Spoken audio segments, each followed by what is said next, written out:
Seorang anggota tentera dari unit Pusat Latihan Peperangan Khusus Pulpak Kem Sungai Udang mengalami patah tulang rusuk kanan serta kecederaan di leher selepas terjatuh ketika melakukan aksi payung terjun.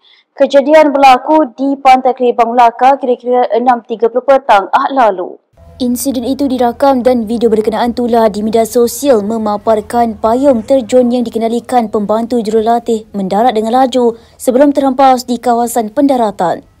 Kejadian berlaku semasa sambutan Jubli Intan Regimen Gerak Khas GGK ke-60 yang berlangsung di Engkau Melaka sejak 27 Disember dan dijadualkan berakhir pada Rabu.